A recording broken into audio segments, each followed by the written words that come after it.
Thank you for letting me join you today to recognize the start of Domestic Violence Awareness Month.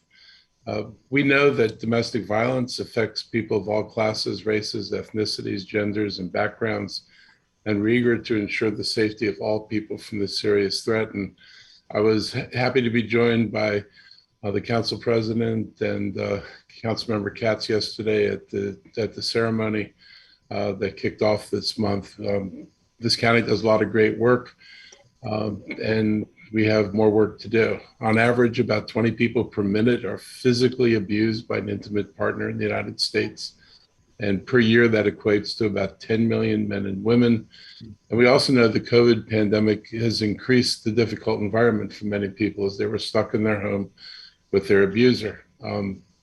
Whereas many people went off to work, either the abuser or the abused had jobs and they were out in the community and had a support network. COVID took that away from a lot of people and left them isolated and left them more vulnerable than ever. And we continued to respond to calls and continue to provide help throughout all of this. But we recognize that COVID did make this more difficult for the people who experience it. And as a former teacher, I remember times when one would notice signs of unhealthy relationships and issues that were of concern. And there wasn't a family justice center to go to back then.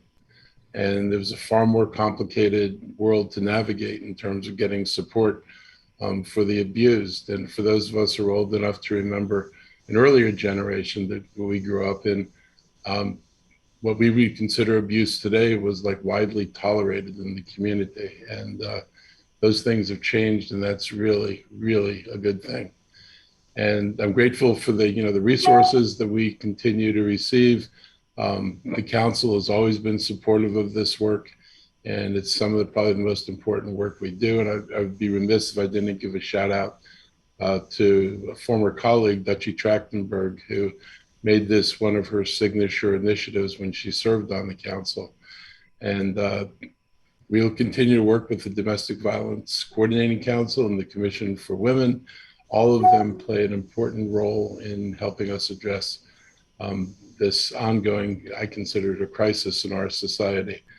As we continue to navigate through the pandemic, the county is committed to guaranteeing the well-being of all our residents. And one of the interesting things about one of the bills we passed, which is the Earned Sick and Safe Leave bill, which was passed when I was on the council, it actually allows up to 7 days paid leave, which can be used for time that was needed to deal with domestic violence issues suffered by an employee or member of the employee's immediate family. And that's just one of the things you don't think of when you think of earned sick and safe leave.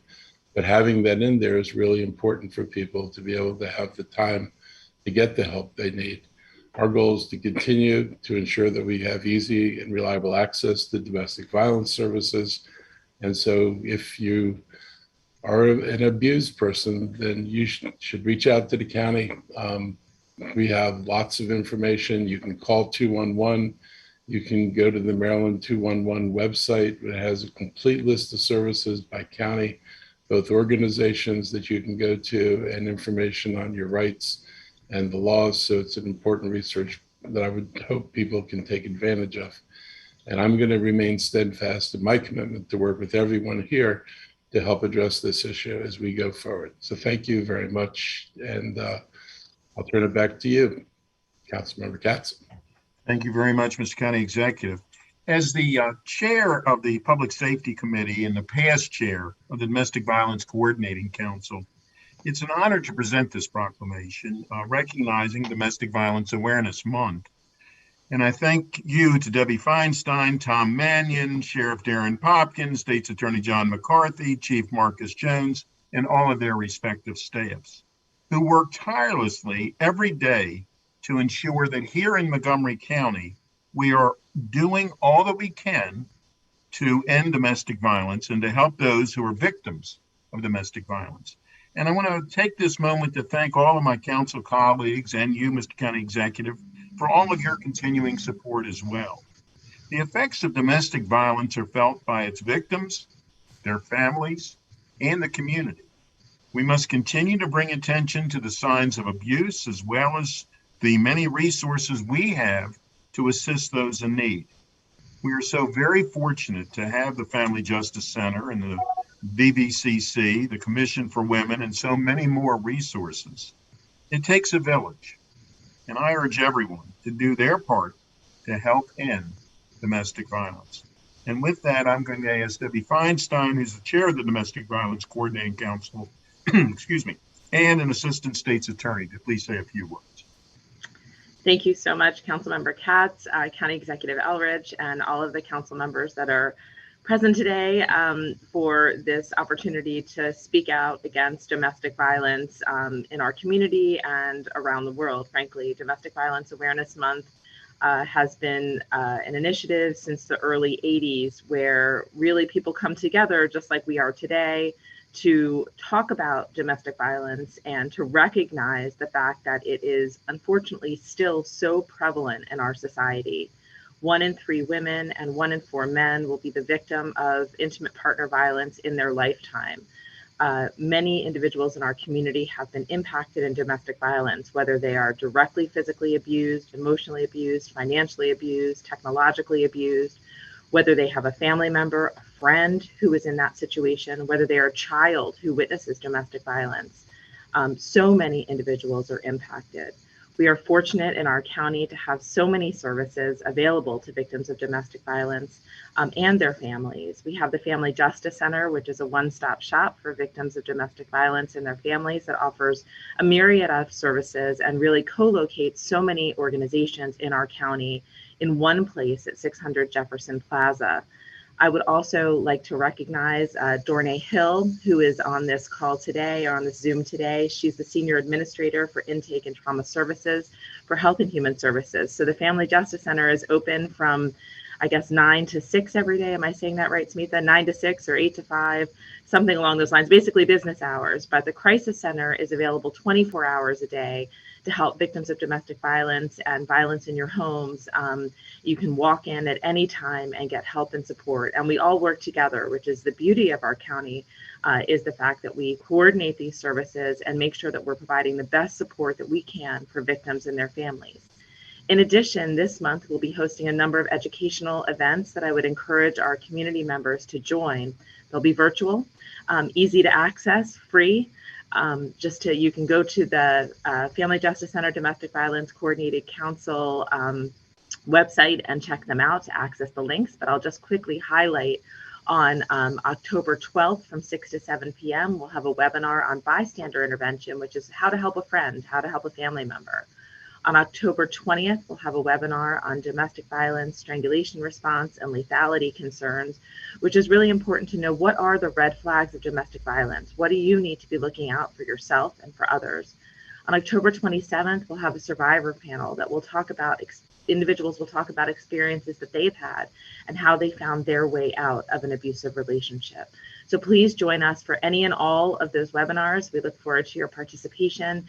And really, I want to say thank you again to our county executive, to our county council, and to all of our partners as we work together to try to combat domestic violence in Montgomery County. Thank you so much.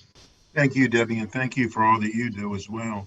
Mr. County Executive, we're going to read a proclamation. The first two, why don't you read the first two whereases? The first whereas is just one sentence, so maybe we could give you a little bit more time than that. So why don't you start off, please? Okay, thank you. Whereas October is National Domestic Violence Awareness Month, and whereas domestic violence remains a serious public health issue, 1 in 3 women and 1 in 4 men have been victim of some form of physical violence by an intimate partner. 1 in 3 adolescents is a victim of physical, sexual, emotional, or verbal abuse from a dating partner, and 1 in 15 children are exposed to domestic violence each year. And whereas domestic violence can be lethal, in 2020, 56 Marylanders lost their lives to domestic violence compared to 29 in 2019.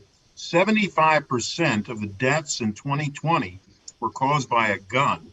And whereas during the COVID-19 health crisis, domestic violence survivors have been less likely to seek help because they are isolated with their abuser and less likely to leave their homes due to health concerns. The Montgomery County Family Justice Center and the Abused Persons Program, both located in Rockville, Maryland, have remained open throughout the pandemic and offer free, confidential services to women, men, and children impacted by domestic violence, including virtual assistance and you gonna do the next one?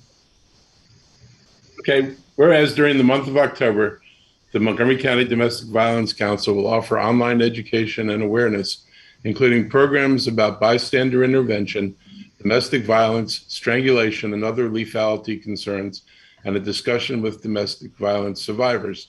Through public awareness and education, we can reduce the incidence of domestic violence in Montgomery County. Now, therefore, do we, Mark Elrich, as County Executive, Tom Hucker, Council President, and myself, Councilmember Sidney Katz, Councilmember of the Montgomery County, Maryland, hereby proclaim the month of October 2021 as Domestic Violence Awareness Month in Montgomery County. We ask our community to recognize the pervasive problem of domestic violence, to support our friends and families in the process of seeking services, and to spread the word about the help available at the Family Justice Center and the Abused Persons Program. It's signed today by County Executive Elrich, Council President Hucker, and myself. Thank you very much. And Council President, we also want to thank you for all of your help. You have been with us every step of the way. Thank you very much. Thank you so much, Mr. Chairman. And thank you so much. I failed to acknowledge my colleague Smitha Varia, who is also on the call today from the Family Justice Center, who is the program manager for the Domestic Violence Coordinating Council, and Lieutenant Jerry McFarland, who is with the Special Victims Investigation Division. And I also want to acknowledge the Commission for Women for their help and support. Thank you so much. Thank you. And I saw them on the call, and I meant to mention them. And of course, I didn't make a note. So therefore, thank you for straightening that out for us, Debbie. Thank you so much. Have a nice day. With that, Ms. President, we're going to turn it back to you. All right. Thank you all for your great work.